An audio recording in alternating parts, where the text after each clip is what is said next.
today's video we got the highlights from the latest round of the Supersprint Championship at Amaroo Park.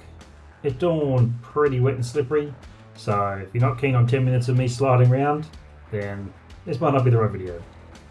The other problem we had was that there was wildlife everywhere, bin chickens galore. The clerk of the course out there in Goldie trying to sort them out. Despite how slow he's going, we would have been right to go on time, except for our perennial lack of flag marshals. So if anyone wants to have a go, hit the club up and come and have a try. He is the next generation of grid marshals in training. Seems to be a hereditary job, because before me, it was my dad, who's now moved on to be clerk of the course. So Oliver came out to help me this weekend. He did a great job.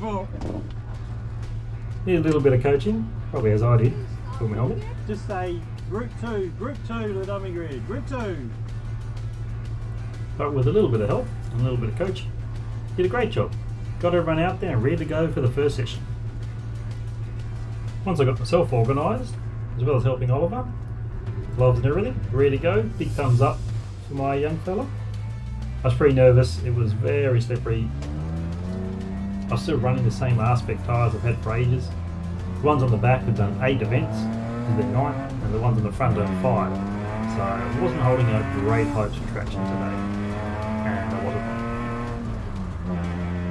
Straight away, there was a real lack of traction. We spun the tyres pretty much all the way down in the straight, and then straight away into the first turn, I had a bit of a wiggle. So I hadn't even got around one corner, and I was already in trouble. It didn't get a lot better. Tried to get a bit of heat in the tyres. Yeah, it kind of worked for a bit. I'm into it. Ended up chasing some Lotuses, low tie. Oh, great fun. Car was going really well. It was still, damp on the track everywhere. And then for some reason, the huge power of the 3 litre made the camera tilt backwards. But I promised I did get past this guy. Look, there he is. And just to prove it, here I am trying to escape. I'm going pretty hard in the almost dry, and obviously I was trying pretty hard because I didn't really bother with track limits too much. It's going really well at this point, even though it was a bit damp. I was down in the 108s, which was almost as fast as they've ever been with a 2.2. Got past another Lotus, making some funny noises, a bit worried about that, check that out. Despite the noises, ended up getting down to the 106s, which is faster than ever been with a 2.2. And next up around, got past Phil. Phil was new to Amaroo, doing a great job out there, having a lot of fun. In the second session, it stayed dry, it was getting better. Still wasn't exactly grippy, hang on to it. Scared myself so much, had to tighten up the safety belts. Came around next lap, and someone else had done a bit more. Not sure why I waved, I'm just a friendly guy. Know what I was doing. It was clearly not going well with the rear end of the E46. This was a problem all day, and a bit of foreshadowing, the wet weather didn't help. But here we go, it didn't matter. Another corner, another little touch of power, and it steps out. Same thing to the hairpin, still the same. The power on oversteer wasn't too bad, it was more the lift off oversteer that was getting me. This one was a problem that I hadn't really thought about when I installed a small steering wheel. I can no longer steer the thing with my legs like I used to, and I was desperate to get my gloves off so I could see what my times were. By the time I got out for the third session, it had dried up even more, so it was going really nicely at this point. This was the fastest lap of the day. Unfortunately, I'm an idiot and forgot to put any more fuel in it after this, and then ran out on the next session. So I was clearly trying pretty hard through 6, and then it still was just wiggling away as we got in, so it kept it under control. So there's definitely some time to be saved there.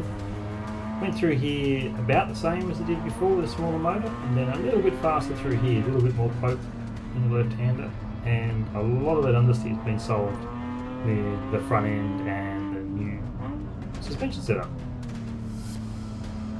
Through here was just a matter of waiting and being patient, and then up here was how much rev limiter you could handle, which was pretty hard on the head. I felt really sorry for it.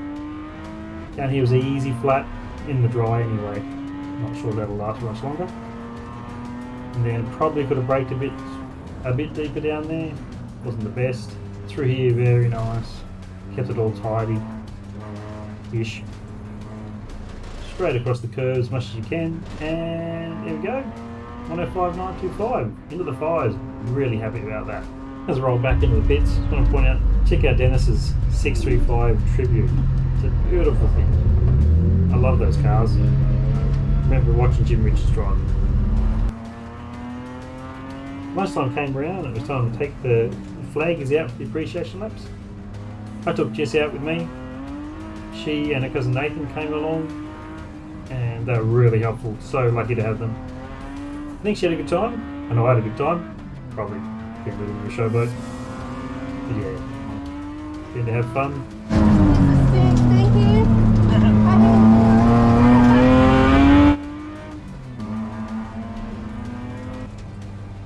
Then we caught up with Bob, who had Nathan as his passenger, and of course couldn't miss the opportunity to get past. I think D46 had the legs over the 330 diesel.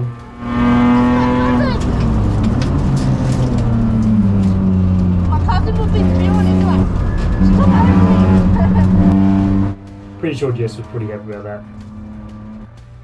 Unfortunately, while we're having lunch, the rain rolled back in. We headed out anyway. It wasn't actually raining, but everything was very wet again. Did have some logic. I was thinking, I should go out and practice now, in case I get somewhere that's faster, and then it's more dangerous.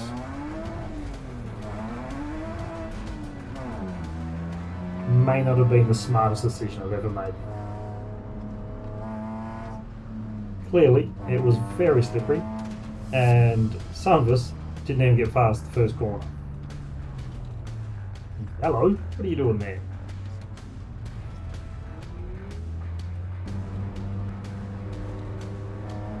It really was super slippery out there, and I was struggling with oversteer on turn-in and also getting out of the corners. So here's a whole minute of an E46 going sideways.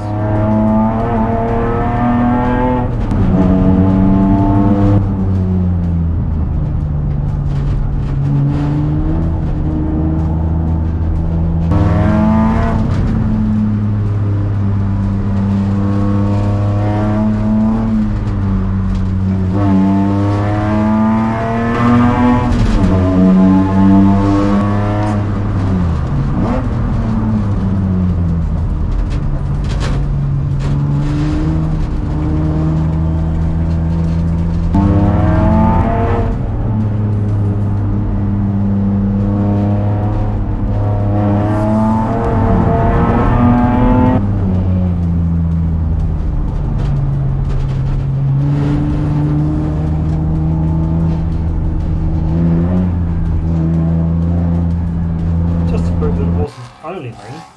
Here's a little clip of some of the guys from Group 1 also going sideways. Definitely not on purpose. Unfortunately, after that, we had another shower of rain before we headed out again for what turned out to be the last session. It was even wetter. There was actually water on the track, so he's even more sliding around. I think I may have shot myself in the foot with the setup. We spent a lot of time tuning in front grip for this thing, mainly through adjusting springs and spring rates and heights, and a little bit of aero. And it appears that we've probably gone too far and it's a bit too front biased because there isn't much there in the back. It wasn't all bad news though. It was an absolute hoot to drive around, even though it was quite slow. And some people, I'm not sure if you can see, that's I think Mike behind me in the Holden Ute. He was sideways everywhere, the whole track, and unbelievably fast, faster than pretty much anyone who was out there in the wet. We did get lots of laps in, but so many laps in, and the front-facing camera actually went flat. Had to rely on the rear one, so sorry about the sound. This is right towards the end. It's just dawdling along, up into fourth gear, down to 14. Smaller stab with the accelerator. Not sure. Wasn't paying attention, being a bit complacent, and around she went. My biggest fear, I thought I was going to get bogged here. And I thought, oh my god, they're going to have to send out the tow truck to get me out of this tiny bit of grass. But luckily, Goldie fired up after the second go, rocked it backwards and forwards a few times, managed to get it back out on track very gingerly. Headed back to the pits, nothing really damaged except my pride. So, checked it out, mud everywhere, but house seems fine, everything seems good. We'll get it back going again, we're ready for next time. Huge shout out to BMW Drivers Club as always, and special thanks to all the flag marshals who came out. We couldn't do it without you. Really appreciate it. See you next time on the track.